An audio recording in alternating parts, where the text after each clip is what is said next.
কৃষ্ণ। সকলকে ধন্যবাদ, প্রণাম।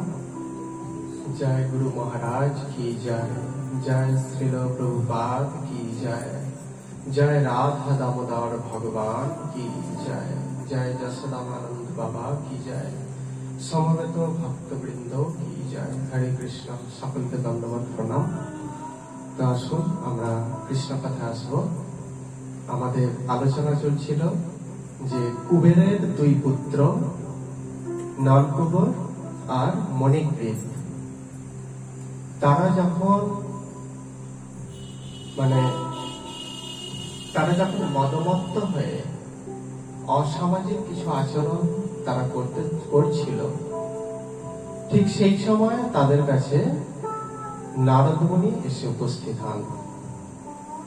নারদ মুনি তাদের এই অবস্থায় তাদেরকে দেখে তাদেরকে অভিশাপ দিতে উদ্যত হলেন। সেই অভিশাপ কেন প্রদান করছেন তাও তিনি ব্যাখ্যা করছিলেন। আমাদের পূর্বের ভিডিওতে কিছুটা আলোচনা হয়েছে। আজকে এই ভিডিওতে আরো কি শিক্ষা প্রদান করছিলেন সেগুলো আমরা আলোচনা করব। কি বলছেন? নারদ মুনি বলতে চাইছেন যে তোমরা এই সুন্দর দেহ লাভ করেছ, অথচ আচরণ করছো অসুন্দর।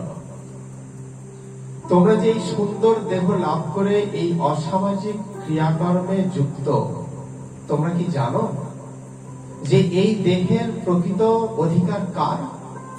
এই যে মানব দেহ প্রাপ্ত হয়েছ, তো এই দেহের প্রকৃত অধিকারী কে?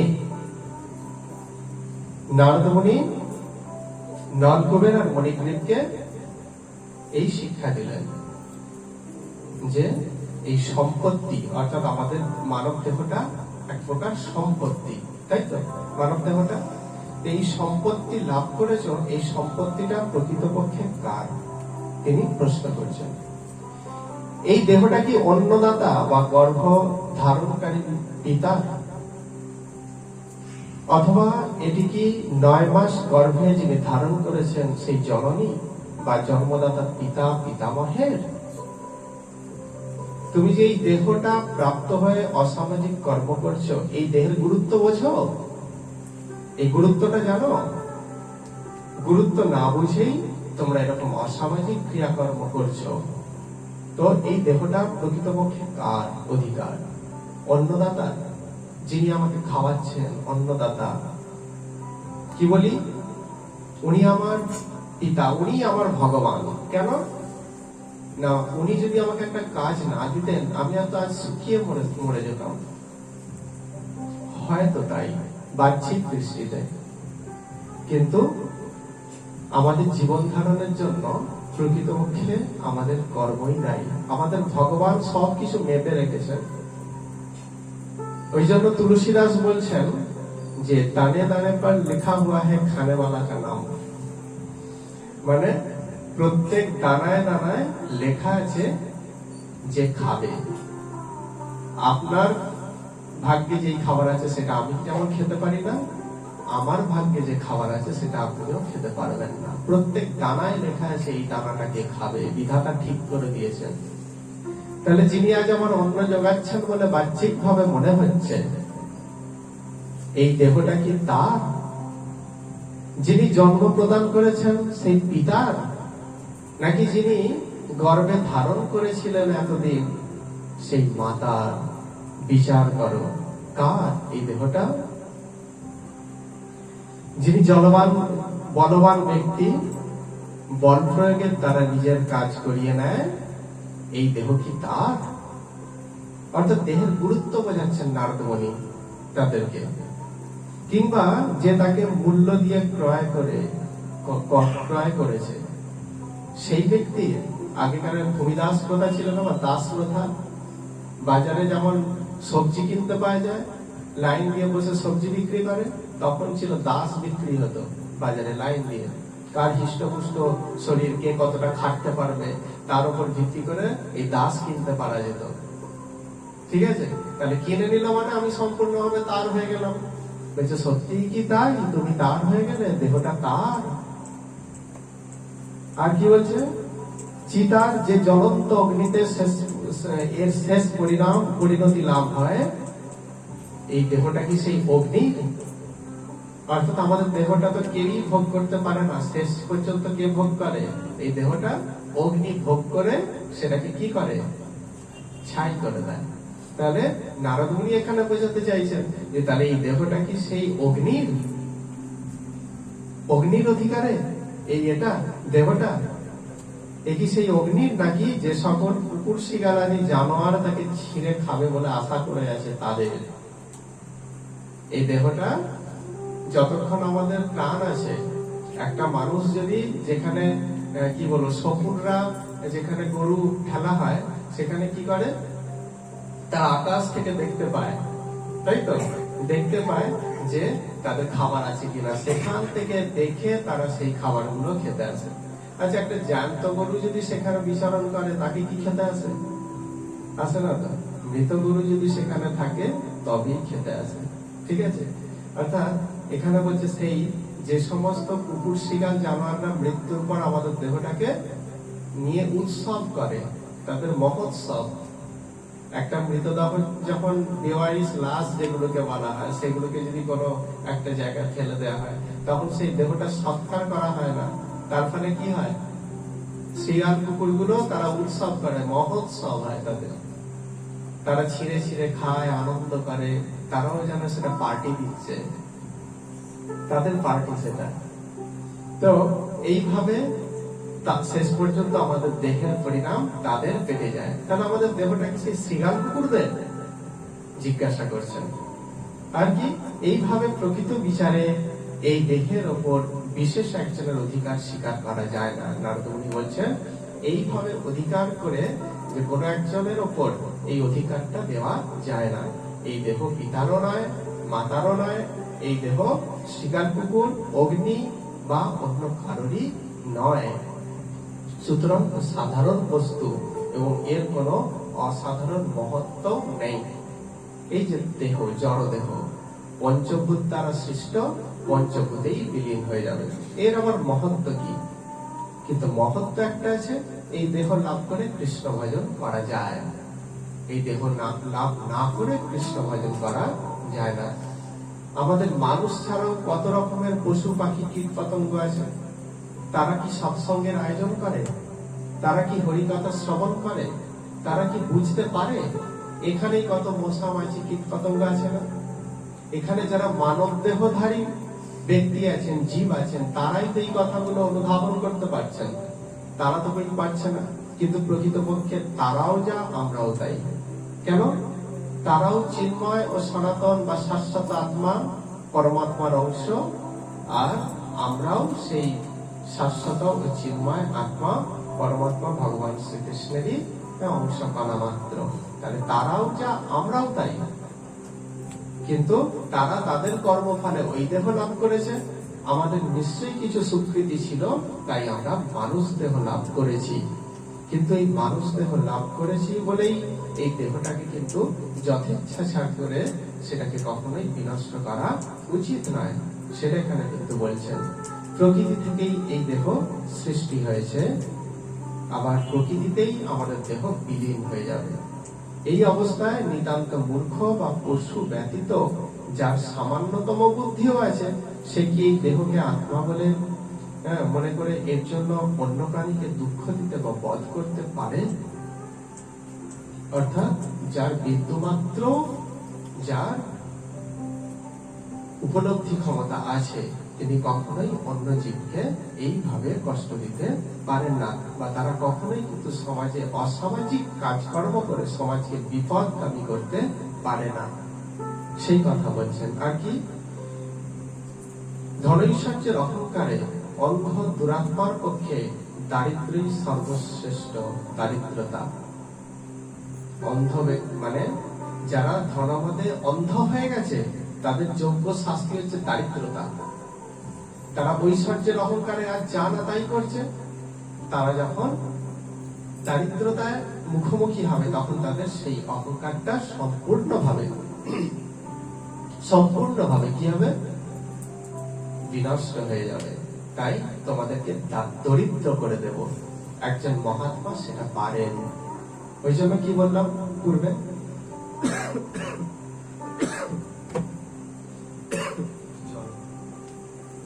তো পূর্বে কি বললাম যে ঐশ্বর্যের অহংকার মানুষকে পুরোপুরি ভাবে অধঃপতিত করে। কিভাবে? এই নলকূপের আর মণিক্ষেপ যেভাবে অধঃপতিত হচ্ছে পরম বৈষ্ণব নারদ মুনির অভিশাপের মধ্য দিয়ে। মুনি ঋষিরা কাউকে কখনো অভিশাপ করেন না, এটা আমাদের জানতে হবে। মুনি ঋষিরা আপাত দৃষ্টিতে মনে হয়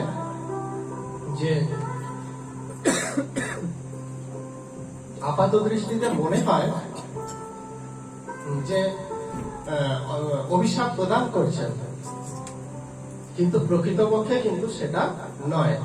মুনি ঋষির অভিশাপ এবং আশীর্বাদ দুই মঙ্গলজনক, সেটা আমরা পরবর্তীকালে আলোচনা করতে পারব।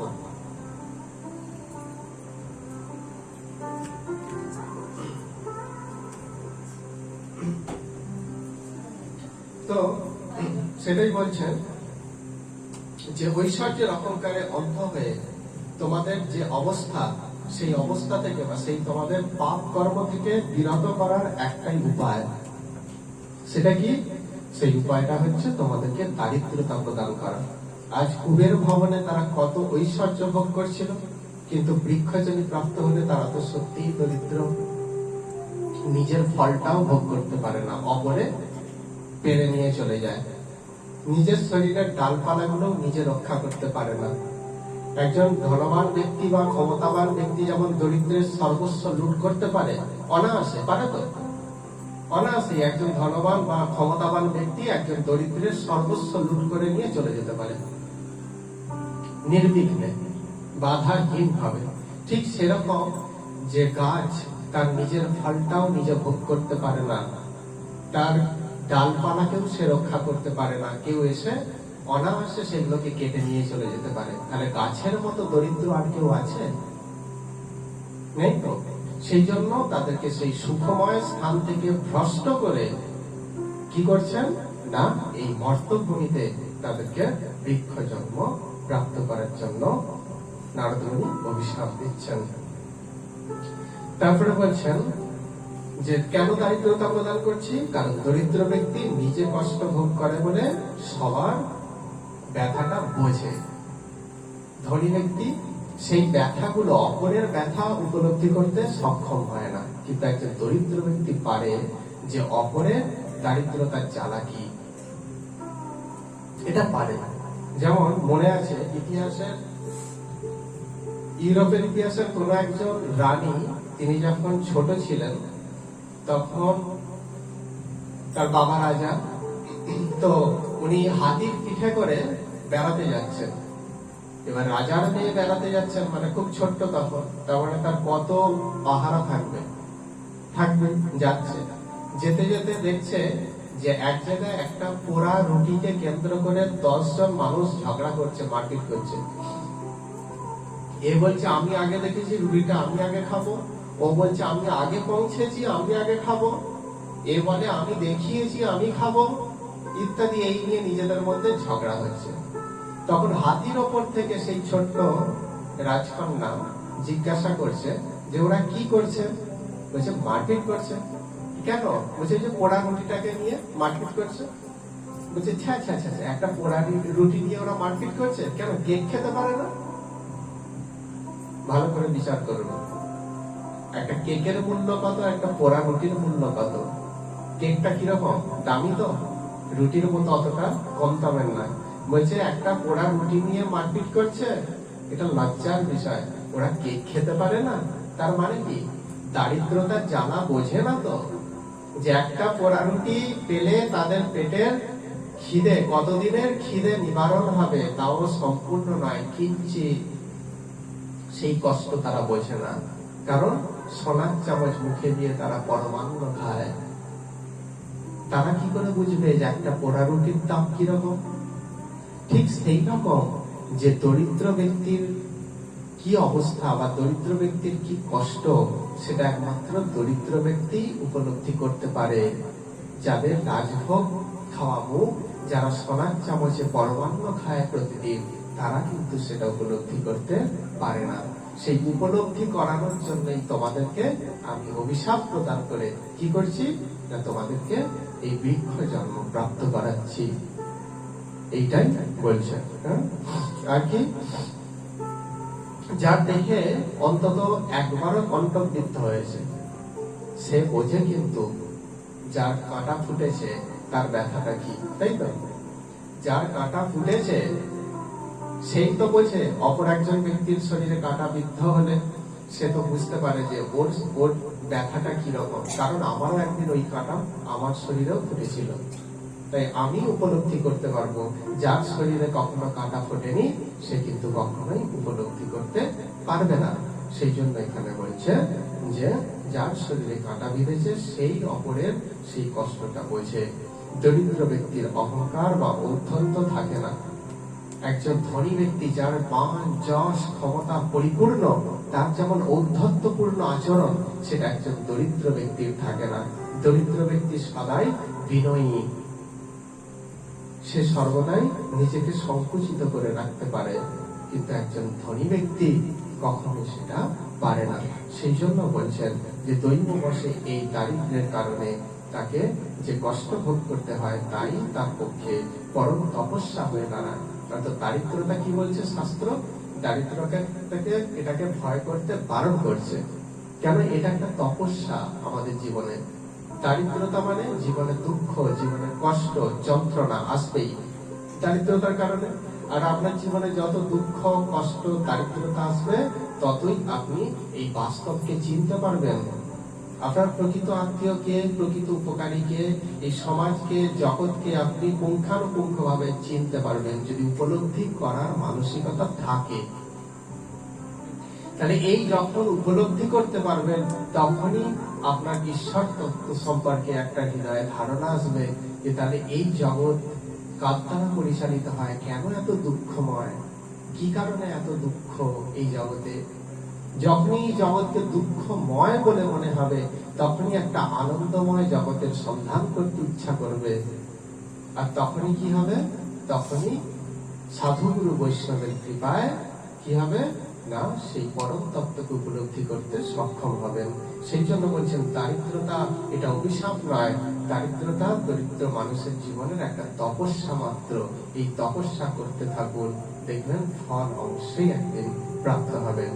ঘরে অন্যের সংস্থান না থাকায় প্রতিদিনই যাকে সেই দিনের অন্ন সংগ্রহ করতে হয়, সেই ক্ষুধা শীর্ণ শরীর দরিদ্রের ইন্দ্রিয়গুলিও বিশুষ্ক হয়ে যায়। সেগুলি বিষয় ভোগের জন্য আকুলতা এবং ক্ষমতাও নষ্ট হয়ে যায়।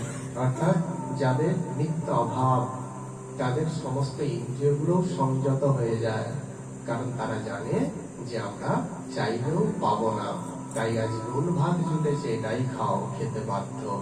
এরকম করতে করতে তাদের সমস্ত শরীরের ইন্দ্রিয়গুলোও বশীভূত হয়ে যায়।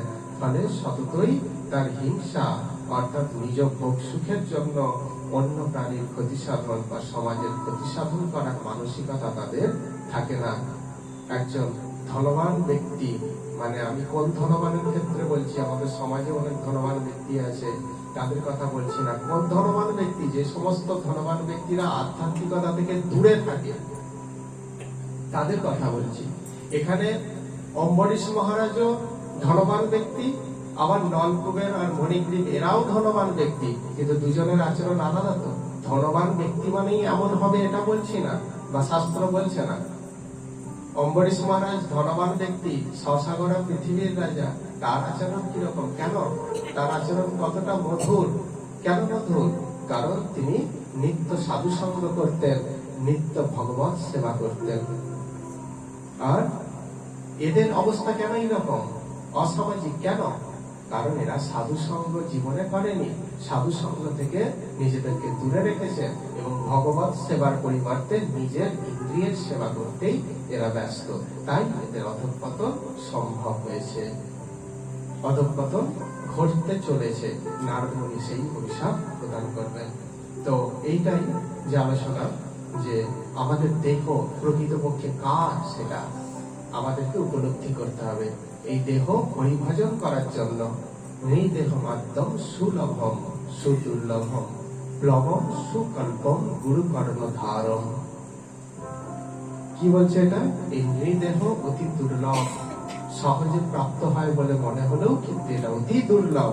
তাই এই দেহ প্রাপ্ত হয়ে, এই দেহ বলতে মনুষ্য দেহ প্রাপ্ত হয়ে সৎগুরুর চরণাশ্রিত হয়ে কি করো? সৎগুরুর চরণাশ্রিত হয়ে হরি ভজন করো। সেটাই শ্রীমদ্ ভাগবত মহাপুরাণ আমাদেরকে শিক্ষা দিয়েছেন। হরি ভজন করো, হরির ভজন করাটাই হচ্ছে আমাদের জীবনের লক্ষ্য বা উদ্দেশ্য। এই দেহ হরি ভজন করার জন্য, এই দেহ না বাবা, না মায়ের, না আত্মীয় স্বজনের, না যিনি আমার অন্ন যোগাচ্ছেন তার, না অগ্নির, না শ্রীগাল কুকুরের। এই দেহ কি? এ দেহ সমর্পিল। বিদ্যাপতি বলছেন, দেই তুলসী তিল এ দেহ সমর্পিল। এই দেহ সমর্পণ করে দাও। কোথায়? গোবিন্দ চরণে সমর্পণ করে দেওয়ার জন্য এই মানব দেহ, অন্য কিছুর জন্য নয়। সেটা আমাদেরকে উপলব্ধি করতে হবে। সৎসঙ্গ যত আমরা করতে থাকবো, যতই আমরা বৈষ্ণব সঙ্গ করতে থাকবো, এই দিব্য জ্ঞানগুলো আমাদের হৃদয়ের মধ্যে আস্তে আস্তে প্রকাশিত হতে থাকবে। আর যখনই এটা প্রকাশিত হতে থাকবে, তখনই কিন্তু আমাদের জীবনের একটা আনন্দের দরজা আস্তে আস্তে করে খুলতে থাকবে। এর মানে এই নয় যে এক সপ্তাহ করলেই এটা হয়ে যাবে। হ্যাঁ, ধৈর্য সহকারে আমরা যদি এই ভজন করতে থাকি, আস্তে আস্তে আমাদের জীবনের আনন্দের দরজাটা আস্তে আস্তে খুলে যাবে। তবে আনন্দ মানে এইটা কিন্তু কখনোই ভাববেন না যে কই আমি তো এই আগের বছরেও 1 লাখ টাকার মালিক ছিলাম, এ বছরেও 1 লাখ টাকার মালিক, কি হলো আমার, লাভটা কি? বলে এতে যদি আনন্দ পাওয়া যেত তাহলে ধনী ব্যক্তিরা কেন প্রত্যেকটা দিন রাত্রেবেলা ঘুমের ওষুধ খেয়ে ঘুমায়? এর জবাব কি? আমরা যারা দরিদ্র মানুষ, তারা রাত 10টায় শুলে ভোর 5টাতে ঘুম ভাঙে না, ডেকে ডেকে তবে ছাড়া পাওয়া যায়। আর সেই সমস্ত ব্যক্তিদের কেন রাত্রেবেলা ডবল ডোজ অর্থাৎ 2টো করে ঘুমের ওষুধ খেতে হয়, তবে তাদের 3 ঘন্টা ঘুম হয়? কেন? ঐশ্বর্য নয়, আনন্দ তো কৃষ্ণ থেকে আসে, কাগজের টাকা থেকে আসে আনন্দ। এটা আমাদের ভ্রম, আমরা মনে করি। কিন্তু বাড়ি গাড়ি থেকেও আনন্দ আসে না। এগুলো কাদের আসে? যারা বিষয়ী মানুষ, তারা বা বিশাল বাড়ি করতে পেরেছে, আনন্দ কতক্ষণে? কয়েকদিনের। সেই গৃহে তারপর কি আসছে? আস্তে আস্তে আস্তে করে মহামায়া পাঠিয়ে দিচ্ছে দুঃখের বা কষ্টের বা যন্ত্রণার উপাদানগুলো সব আস্তে আস্তে করে পাঠিয়ে দেবে। তাহলে কি লাভ? এতে সুখ নেই, এতে শান্তি নেই। সেই জন্যই তো রূপ সনাতন গোস্বামী, যারা আমাদের প্রধানমন্ত্রী ছিলেন হোসেন শাহের রাজত্বকালে, যারা তাদের প্রধানমন্ত্রী ছিলেন, তাদের মাসে কত স্বর্ণমুদ্রা রোজগার ছিল। সেই কারণেই তো তারা সমস্ত কিছু আত্মীয় স্বজন বা তাদেরকে দান করে দিয়ে তারা বৃন্দাবনের পথে একটা গাছতলায় গিয়ে বসেছেন। তারা কি পারতো না সেই যত সোনা রোজগার করেছে সেই সোনার একটা গৃহ নির্মাণ করতে, সেখানে বসবাস করতে? কিন্তু না, করেননি তো। কারণ এর মধ্যে বিষয়ী মানুষ সুখ খুঁজে পায় কিঞ্চিত বা কয়েকদিনের জন্য, নিত্য সুখ বা নিত্য আনন্দ কিন্তু এর মধ্যে নেই। সেই জন্যই এই শিক্ষা প্রদান করছেন, এই দেহ প্রাপ্ত হয়েছে, এই দেহ তোমার হরি ভজনের জন্য, এই দেহ ইন্দ্রিয় উপভোগ করার জন্য নয়। সাবধান হও, না হলে তোমাকেও দারিদ্রতার জীবন লাভ করতে হবে। নারদ মুনি তাদেরকে এই পরামর্শ দিলেন। এখনো আরো পরামর্শ দেবেন, সেগুলো আমরা পরের ভিডিওতে আলোচনা করব। আজকের পাঠ এখানে বিশ্রাম। হরে কৃষ্ণ। সকলকে ধন্যবাদ প্রণাম। বাঞ্ছা কল্পতরুভ্যশ্চ কৃপা সিন্ধুভ্যেব চ পতিতানাং পাবনেভ্যো বৈষ্ণবেভ্যো নমো নমঃ।